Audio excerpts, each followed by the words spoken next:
Bonjour à ma famille SF12. Nous sommes sur notre plateau à nouveau pour bénir les familles. Amen. Est-ce qu'on peut prier? Tendre Père, nous te bénissons, nous te rendons la gloire et l'honneur parce que tu es là. Tendre Père, nous te bénissons, nous te rendons la gloire et l'honneur parce que c'est toi qui conduis les familles. Alors que nous sommes représentés sur ces plateaux, nous croyons au nom puissant de Jésus que tout ce qui va se faire ici va se faire sous ton contrôle. Tu bénis toutes les personnes qui nous écoutent. Tu bénis toutes les personnes, Saint-Esprit de Dieu, qui suivent cette émission. Tu permets au nom puissant de Jésus de Nazareth que cette émission porte des fruits, que les familles soient bénies. Merci Seigneur pour ta présence. Merci Seigneur parce que tu vis à jamais. Merci Seigneur parce que tu es au milieu de nous. Nous te rendons la gloire et l'honneur pour tout ce qui va se faire au nom de Jésus. Amen. Est-ce que quelqu'un peut me dire Amen ce matin? Alléluia. Alors, je viens avec un thème spécial dont on n'a pas l'habitude de parler. À la recherche de l'identité familiale. Je me répète comme thème, à la recherche de l'identité familiale. Est-ce que vous pouvez le dire avec moi, à la recherche de l'identité familiale? Je voudrais lire ici un verset biblique, Colossiens 3, verset 3. Car vous êtes morts et votre vie est cachée avec Christ en Dieu. Car vous êtes morts et votre vie est cachée avec Christ en Dieu. Je vais interpeller une famille ici, je vais interpeller une vie en disant que notre vie, dès lors que nous avons donné notre vie au Seigneur, dès lors que nous avons confié, alléluia, nos familles au Seigneur, la parole de Dieu nous dit que nos vies sont cachées en lui. Amen. Nos vies sont cachées en lui. Tout ce que nous faisons désormais est sous le contrôle du Saint-Esprit. Tout ce que vous faites désormais est sous le contrôle du Saint-Esprit. Nous ne pouvons pas voir la personne du Saint-Esprit parce que nous croyons que c'est une personne. Mais nous croyons qu'au travers de lui, au travers du Saint-Esprit, il est celui qui veille sur les familles. Alléluia. Il est celui qui veille sur les familles. Car vous êtes morts. Vous êtes morts et votre vie est cachée avec Christ Jésus. Christ est allé à la croix. Lorsqu'il est allé à la croix, il n'est pas allé seul. Il est allé avec les familles. Il est allé avec tes difficultés. Il est allé avec tes interrogations. Il est allé avec tes finances.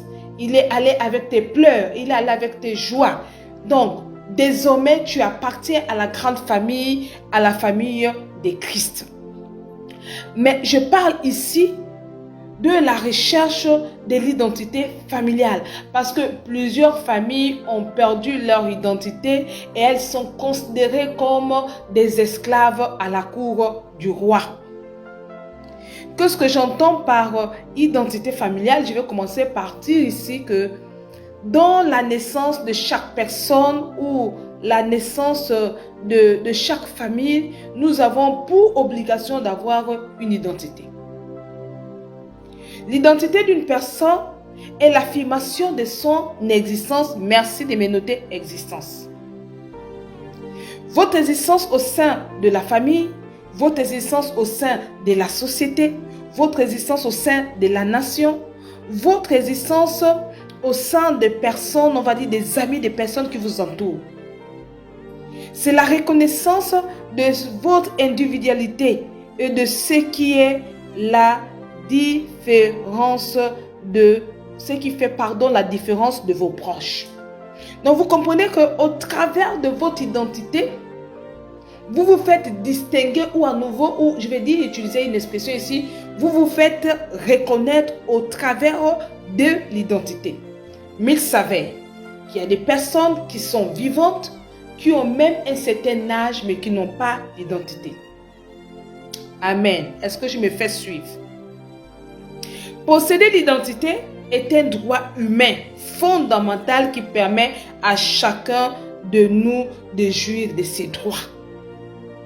C'est un droit fondamental. L'identité regroupe le nom. L'identité regroupe le prénom. L'identité regroupe la nationalité. Et tous ces éléments-là vous donnent des droits. Des droits du sol. Amen. Ça vous donne des droits. Par exemple, je prends le cas de nous qui sommes Gabonais. Vous êtes sûr, vous êtes nés au Gabon. vous avez le droit du sol. Donc l'identité vous donne des droits. Le droit d'aller vous faire soigner, le droit de bénéficier d'un certain nombre de choses, le droit de travailler. Mais lorsque vous n'avez pas d'identité, qu'est-ce que vous pouvez faire? Rien du tout. Rien, rien, rien. Je veux ajouter ici que l'identité vous rend intègre même dans la société. L'identité permet que les personnes puissent vous considérer ou vous accorder un certain nombre d'intégrité. Mais ça reste toujours un problème. Il y a des personnes qui me suivent, qui ont un problème d'identité, qui ne savent pas qui est le père, qui ne savent même pas qui est la mère. Il y a des personnes qui sont là, qui ont même 50 ans, 60 ans, qui ne savent même pas de quelle famille elles appartiennent. Des personnes qui ont des identités douteuses. Mais je crois que par l'aide du Saint-Esprit, alléluia, je crois que par l'aide du Saint-Esprit, ce matin, le Seigneur va nous aider. Je veux donner un témoignage assez important ici, que j'ai vécu, qui est même dans les réseaux sociaux, sur mon compte TikTok. Un témoignage de l'une de mes filles qui, elle nous rend témoignage, elle dit ceci, qu'elle va naître et son papa va se lever pour aller la déclarer à la mairie comme tout le monde. Lorsque le père arrive à la mairie, suivez bien, lorsqu'il arrive à la mairie, il dit, je viens pour déclarer ma fille. Les agents de la mairie vont lui dire qu'il y a quelqu'un qui est déjà passé et qui a pris l'acte de naissance de votre enfant. Donc, on ne peut pas à nouveau déclarer votre fille. Ça va rentrer en conflit. Bon, il va se dire, certainement sa maman est passée et je ne suis pas au courant. Quand il va interroger la mère dit, je ne suis jamais passée. Il va l'interroger les oncles disent, nous ne sommes pas passés à la mairie.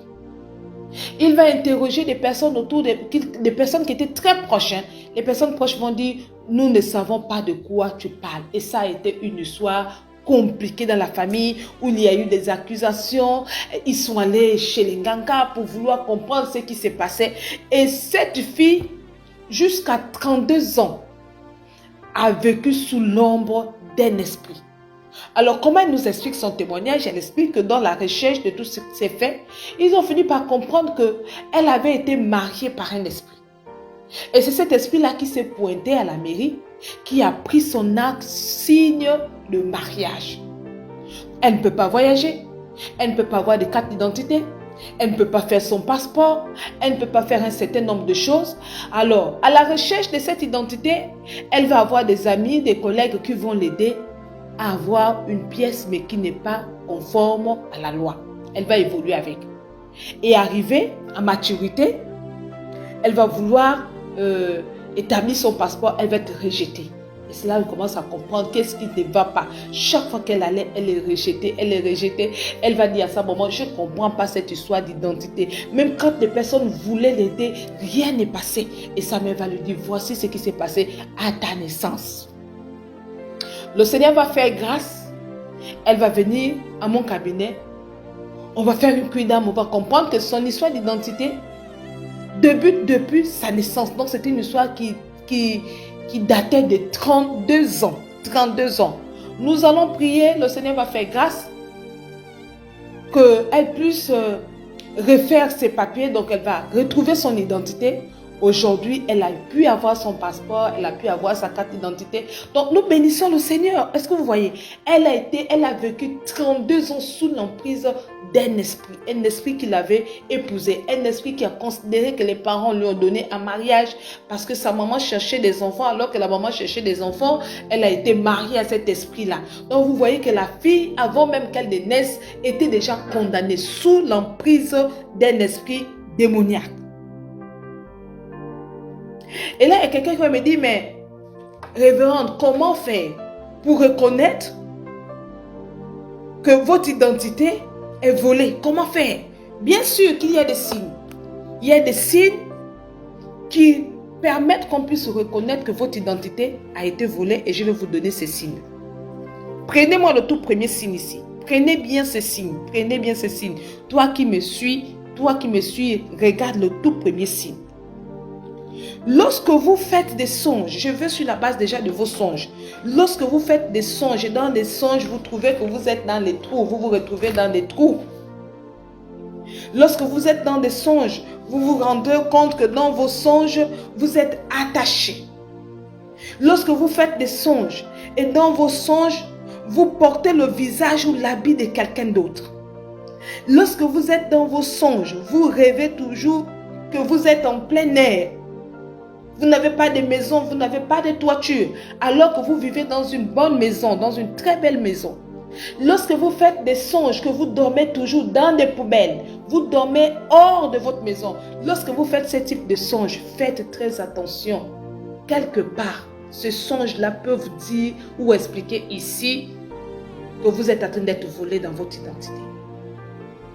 Je me répète, faites très attention. Ces songes sont en train de nous expliquer ici qu'on vous vole dans votre identité. Lorsque, là il ne s'agit plus, nous sortons du domaine des songes. Mais lorsque vous regardez vos diplômes, c'est-à-dire vous regardez votre rendement, votre potentiel, vous êtes au milieu des autres, vous avez l'impression que quelqu'un vit votre vie. Je dis bien quelqu'un vit votre vie et notez-moi ça. Lorsque vous constatez que quelqu'un vit votre vie, vous avez l'impression que ce n'est pas vous. Le rendement que vous avez, vous fournissez tellement d'efforts. En fait, on a l'impression que c'est... Non, il y a un problème. C'est-à-dire qu'en vous, vous sentez qu'il y a un problème. C'est un signe à ne pas négliger. Je vais aller avec mon témoignage. Je faisais tout le temps des songes. Des songes où je voyais une jeune fille qui vivait ma vie. Chaque fois que j'avais fait un rangement, c'est-à-dire que je rangeais le lit, je balayais ma maison, je voulais m'acheter quelque chose. Quand je passais par là, je voyais toujours cette jeune fille en train de reproduire ce que j'avais dans les songes. Et je vais aller consulter un homme de Dieu. Quelqu'un dit consulter un homme de Dieu. Et je vous encourage à consulter des serviteurs de Dieu. Je vais aller consulter un serviteur de Dieu et puis il va me demander quel type de songe que tu fais parce que j'avais l'impression qu'il y a des marchés. J'ai des diplômes mais je vais chercher un travail, on me refuse. Je connais quelqu'un qui peut facilement me trouver un emploi. Il me dit, viens demain, tu auras un entretien avec le directeur. Le poste est vide. Quand j'arrive, on me dit, quelqu'un est déjà passé. Et là, ça a commencé à me dépasser. J'ai fait 7 ans de chômage. L'homme de Dieu va me dire, il y a un problème. Il y a quelqu'un qui vit ta vie. Quelqu'un vit ma vie. Il me dit, bien sûr, regarde tes songes. Chaque fois que tu veux passer à un endroit, il y a quelqu'un qui traverse avant toi. Chaque fois que tu veux t'acheter un vêtement, il y a quelqu'un qui achète le vêtement ou qui te l'arrache ou qui prend ton porte-monnaie. C'est-à-dire qu'il passe avant toi. Il y a quelqu'un qui vit ta vie. On a commencé à faire un travail spirituel. On a commencé à prier et j'ai vu la main de Dieu. J'ai vu la main de Dieu parce qu'après, je vais me retrouver dans un songe où la personne à nouveau vient comme me voler et je vais commencer à la poursuivre. Je n'ai plus jamais fait ce songe. Je vous assure que si je suis devenue servante de Dieu aujourd'hui, c'était pas facile. J'ai dû chercher les voies et moyens pour m'en sortir. Mais je bénis le Seigneur que notre Dieu travaille. Amen. Donc il y a des signes qui ne montent pas. Qui ne montent pas. Vous vous rendez que là où vous êtes là, vous avez l'impression que quelqu'un a un parfum que vous avez. C'est-à-dire vous ne vous êtes pas mis le parfum. C'est des signes que je vous donne. Vous ne vous êtes pas parfumé ce matin, mais le parfum que vous avez l'impression que quelqu'un est passé avant vous ou il a utilisé votre parfum, il a utilisé votre crème. Ça veut dire que quelqu'un est en train de vivre votre vie. Quelqu'un est en train de vivre votre vie. Est-ce que c'est clair? Vous sentez que lorsque vous dormez, on vous pousse. Là, je ne parle pas de songes, je me répète. Vous dormez, on vous pousse. Vous avez l'impression que quelqu'un vous pousse et ne veut pas que vous restez sur le lit, ne veut pas que vous restez sur vos fauteuils, veut seulement que vous restez à même le sol. La personne est en train de vous voler vos droits. Il y a tellement de signes qui font en sorte que facilement, vous pouvez reconnaître si quelqu'un vole votre identité ou vole l'identité de votre famille. Il y a un signe assez important que je ne voudrais pas passer par là. Je suivais quelqu'un et il va me faire un témoignage. Il va déposer le dossier dans une société et quand il arrive dans la société, on lui dit, monsieur, vous avez travaillé dans notre société pendant des années et vous avez été licencié. Il dit, jamais, je n'ai jamais été dans votre société. Il dit, monsieur, ce n'est pas vous qui avez signé là. Voici votre signature. Il sort de là dépassé parce que le monsieur n'a jamais travaillé. Je vais taire son nom ici. Il n'a jamais travaillé dans une société. Il n'a jamais travaillé dans cette société. Mais vous voyez, sous l'ombre d'un esprit, sous l'homme de la méchanceté. On lui dit qu'il a travaillé dans cette société. Il va trouver un emploi et lorsqu'il se retrouve en banque pour aller toucher son salaire, il va toucher son salaire. Les banquiers lui disent que mais vous étiez là. Il y a à peine 10 minutes, vous avez pris votre argent. Il dit c'est pas possible. Et d'ici, c'est votre signature, non? Oui. C'est votre carte d'identité, non? Oui. Monsieur, vous étiez déjà là. Le voilà être pris et amené au sein de la police. Il dit je n'ai jamais été. Vous voyez comment le monde est méchant. J'ai l'habitude, et là je vais m'arrêter un instant. J'ai l'habitude de dire aux gens que le diable n'est ami de personne. Certaines personnes vont se poser des questions qu'on peut dire, je n'ai rien fait, je ne suis pas palabreux, je reste chez moi, maison, travail, je n'ai pas de problème avec quelqu'un, pourquoi il m'en veut? Et regardez, ce n'est pas parce que vous travaillez, ce n'est pas parce que vous n'aimez pas des problèmes, ce n'est pas parce que vous faites maison, église, que si le diable veut pénétrer votre vie, si le diable veut en finir avec vous, qu'il ne le fera pas. Ce n'est pas parce que vous êtes ça. Le diable n'est pas ami de quelqu'un, il n'a pitié de personne. Que vous soyez riche ou pauvre, lorsqu'il décide de rentrer dans votre vie, il vous descend. C'est pourquoi il est important, très important aux familles de chercher la personne du Saint-Esprit. Oui, je ne peux pas terminer un message ou encore commencer un message sans parler de cette personne. Le Saint-Esprit, c'est celui qui guide les familles. Le Saint-Esprit, c'est celui qui peut permettre que tu puisses arracher ton identité entre les mains des gens. Le Saint-Esprit est celui qui peut permettre que tu puisses te cacher. Quelqu'un me dit, te cacher. J'ai un verset biblique ici pour toi. Acte 7, verset 13. Et la seconde fois, Joseph fut reconnu par ses frères et Pharaon sut de quelle famille il était. Acte 16, 13, je me répète. Et la seconde fois, Joseph fut reconnu par ses frères et Pharaon sut de quelle famille il était. Vous voyez, Joseph est vendu par ses frères. Vendu par ses frères, il n'a plus de carte d'identité. Il n'a pas d'identité, il n'est rien. Il se retrouve comme un esclave dans la maison de Pharaon. Il a du potentiel, on doit l'utiliser, mais il n'a pas de pièces, il n'a rien. Qu'est-ce qui s'est passé? La Bible nous dit que c'était quelqu'un qui avait de très bons rêves. La Bible nous dit qu'il avait un très beau manteau de couleur. La Bible nous dit que Dieu avait de très beaux projets pour Joseph. Mais regardez ce que le diable a fait. Le diable a volé l'identité de Joseph au travers de ses propres frères. Donc Joseph ne pouvait rien faire. Il ne pouvait rien faire. Parce que son identité a été volée. Mais ce jour-là, on dit la seconde fois lorsque Joseph fut reconnu par ses frères, Pharaon sut de quelle famille il était. Oh, je prie le Seigneur que l'on reconnaisse ta famille. Je prie le Seigneur que l'on reconnaisse ton identité. Je prie le Seigneur que tu portes le nom qui te revient de toi. Je prie le Seigneur que tu portes l'âge qui te revient de toi. Je prie le Seigneur que tu dormes dans les maisons qui te reviennent de toi. Parce que lorsque le diable décide de voler l'identité de quelqu'un, aïe, si tu n'as pas Dieu, je ne sais pas qui va te délivrer.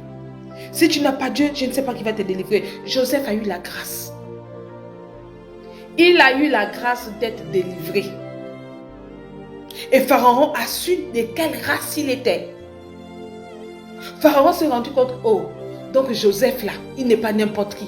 Donc Joseph là a une grande destinée comme ça. Donc Joseph là, c'est celui qui va m'aider dans des temps de famine à relever ou à maintenir debout mon royaume. Vous voyez, Joseph n'était pas n'importe qui. Mais qu'est-ce que le diable a fait de Joseph? Oublions un temps peu Joseph. Allons vers Jacob. La Bible nous dit que Jacob est celui-là qui a usurpé le droit. On va dire il a volé sur l'identité de son frère jumeau. Il était le petit frère. Mais à cause de ce que les parents ont fait, le père et la mère étaient conscients, ils ont fait comme un transfert d'identité. Ils ont donné ça au petit frère. Et toute sa vie, il était en train de fuir. Il était en train de fuir, travaillant sous l'identité qui n'était pas pour lui. Donc il y a plusieurs personnes qui travaillent avec votre identité. Plusieurs personnes travaillent avec votre étoile. Plusieurs personnes travaillent avec votre âge. Plusieurs personnes travaillent avec votre esprit. Plusieurs personnes travaillent avec votre visage. Vous êtes toujours là en train de vieillir. Vous avez le visage comme si vous étiez vieux. Vous avez 30 ans, on a l'impression que vous avez 60 ans. Et quand vous regardez autour de vous, vous voyez que non, là, il y a un problème. Je suivais quelqu'un, vraiment c'est un témoignage. Je suivais quelqu'un et là, dans le travail que nous étions en train de faire, il va avoir un songe. Et le songe, il va voir sa grande sœur, c'est une dame qui va voir sa grande sœur qui vit à Paris. La grande sœur vit à Paris. Dans le songe, on va lui dire, ta grande sœur travaille avec ton étoile à l'étranger, elle a voyagé à cause de ton étoile. Et la meilleure, c'est qu'elle est restée, la petite sœur est restée là, au Gabon, en train de garder la mamaille d'enfant de sa grande sœur. Et la grande sœur l'envoyait souvent de l'argent. Et elle était là, oh, c'est ma grande sœur qui s'occupe de moi. Elle m'envoie de l'argent, je m'occupe. Mais le jour où le Seigneur l'a ouvert les yeux comme pour dire, il est temps que tu sortes de ton trou. Vous voyez, j'ai parlé du tout. Il est temps que tu sortes de la condamnation. Il est temps que tu sortes des plaines, des endroits bizarres. Il a ouvert les yeux de ma fille. Ces jours-là, elle a vu comment son identité a été. Elle a vu comment, pardon, elle a récupéré son identité. Est-ce que vous savez la suite? La grande sœur l'a appelée. Et l'a appelé pour lui dire, qu'est-ce que tu es en train de faire? Pourquoi tu fais ce type de prière? Pourquoi ce type de prière? Mais la grande, je ne fais que prier. Elle n'a pas fait un an en France qu'elle est revenue au Gabon. Pourquoi? Parce qu'elle travaillait avec l'étoile de sa sœur. Donc, il y a des gens qui seront ici, ou bien qui sont ici en train de m'écouter, mais qui ne vivent pas leur vie, qui ne vivent pas leur identité. Il y a des familles qui sont là, qui ne vivent pas leur vie, qui ne vivent pas leur identité. Vous avez été vendus comme des esclaves. Vous avez été vendus comme des mendiants. Vous avez été vendus alors que vous n'êtes pas des esclaves. Vous n'êtes pas de la famille des esclaves, mais vous avez été vendus moins cher. Mais j'ai une bonne nouvelle pour votre famille. J'ai une bonne nouvelle pour toi. Notre Dieu est capable de te ramener ton identité. Donne-moi un amen. Donne-moi un amen. Notre Dieu est capable. Il est capable. Il est capable de ramener ton identité. Que me dit Genèse 10, verset 5? C'est par eux qu'ont été peuplés les îles des nations, selon leurs terres, selon la langue de chacun, selon leur famille, selon leur nation. C'est par eux. C'est par eux que les peuples ont été peuplés. C'est par eux qu'ils sont devenus riches. C'est par eux qu'ils sont devenus grands.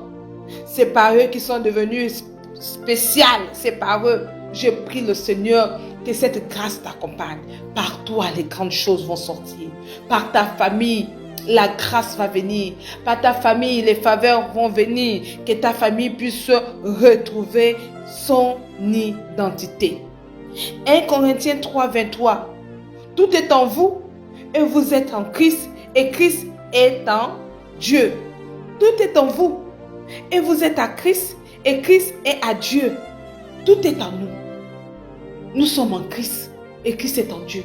Nous sommes cachés, comme je le disais au début, nous sommes cachés dans le sang de l'agneau, nous sommes cachés en Jésus-Christ. Quelqu'un a volé ton identité. Tu as l'impression souvent, quand tu regardes la personne, tu sens que c'est une belle femme. Quand tu regardes la personne, tu sens que c'est une personne travailleuse. Quand tu regardes la famille, tu sens que cette famille-là, il y a des familles, lorsque vous regardez, vous sentez qu'elles sont vraiment volées. Elles sont vraiment volées. On a volé leur identité. Lorsque vous regardez la personne, vous sentez que la personne a une étoile de hauteur. Mais quand vous la voyez, vous n'êtes même pas content, vous qui observez cette vie, de savoir que la vie qu'elle mène n'est pas sa vie. La vie qu'elle mène n'est pas sa vie. Il y a quelqu'un qui vit sa vie. Il y a quelqu'un qui vit ta vie. Oh, je prie au nom puissant de Jésus, toi qui me suis, que si ta famille porte un manteau qui ne l'appartient pas, je prie le Seigneur que si ta famille mène une vie qui ne l'appartient pas, je prie le Seigneur que si ta famille passe par des temps que le diable vous a imposé, que le Seigneur puisse vous aider. Que le Seigneur puisse vous aider. Il y a des personnes qui ont perdu leur identité et on peut les reconnaître par les maladies. C'est-à-dire que vous tombez malade, toujours malade, les enfants malades, les enfants. Lorsqu'on arrive, j'avais l'un de mes fils qui m'écoute là et qui est là avec nous. L'un de mes fils a dit que c'est la période des fêtes. Lorsque nous commençons le mois de novembre, décembre, janvier, février, c'est là où il tombe malade. Lorsqu'il trouve un emploi sérieux où on paye des millions, c'est là qu'il tombe malade. Mais le type de maladie où il est paralysé, il est paralysé, il ne peut pas se lever. Lorsqu'il dépasse cette période, c'est là qu'il retrouve les forces. On vole l'identité. Parce que c'est quand vous êtes fort, c'est quand vous êtes en forme, que vous pouvez travailler, que vous pouvez bâtir. Mais lorsqu'on vous tire cette énergie, lorsqu'on vous vole votre jeunesse, lorsqu'on vous vole votre vigueur, vous allez travailler comment? Vous ne pourriez pas travailler. Alléluia. Donc, en quête d'identité, lorsque vous constatez que toutes ces choses ne vont pas bien dans vos vies, famille, lorsque vous constatez, vous vous posez un certain nombre de questions et vous vous rendez compte que tout est sombre autour de vous, il y a une solution. Je voudrais que quelqu'un me dise, il y a une solution. La solution, c'est Jésus. Arrêtez de pleurer. La solution, c'est Jésus. Je dis bien, arrêtez de murmurer. La solution, c'est Jésus. Colossiens 1, verset 15. Il est l'image du Dieu invisible, le premier-né de toute la création. Le premier-né de toute la création, c'est notre Dieu. C'est celui qui délivre les familles. C'est celui qui protège les familles. C'est celui qui donne aux familles l'identité. C'est celui qui rend aux familles l'identité. C'est celui qui rend aux familles l'identité. Psaume 83, verset 4 nous dit, venez, disent-ils, examinons-les du milieu des nations et qu'on ne se souvienne plus du nom d'Israël. Ils ont voulu effacer le nom d'Israël. Aïe, aïe, aïe. Ils ont voulu effacer le nom d'Israël. Ils ont dit, ce peuple prospère, ce peuple devient trop grand, ce peuple est en train d'avancer, ce peuple est en train d'occuper de l'espace. Il dit, examinons, effaçons ce peuple du milieu de la terre. Certainement, c'est ce qu'ils ont voulu faire à ta famille. Effaçons. Effaçons ce peuple, effaçons son nom, effaçons cette famille parce qu'elle prospère, parce qu'elle se multiplie. La bonne nouvelle, que lorsque Pharaon a pensé ainsi avec son peuple, la Bible nous dit que le peuple s'est multiplié. La Bible nous dit que le peuple devenait de plus en plus fécond. Et Moïse est le fruit de la main de Dieu pour rendre témoignage sur un peuple ingrat. Maintenant, je vais prier pour les familles. Je vais prier pour les familles. Je prie au nom puissant de Jésus que toute identité volée soit retrouvée. Je prie par le pouvoir du nom puissant de Jésus que la main de Dieu va vous chercher dans les cantines. Que la main de Dieu va vous chercher dans les fleuves. Que la main de Dieu va vous chercher dans des rivières. Que la main de Dieu va vous chercher dans des forêts. Que la main de Dieu va vous chercher dans les trous. Je prie au nom puissant de Jésus de Nazareth que là où les hommes marchent sur ton identité, là où les hommes piétinent ton acte de naissance, là où les gens ont enterré ton identité, l'identité de ta famille, l'identité de tes enfants, je proclame au nom de Jésus que la main de Dieu vous sorte de là.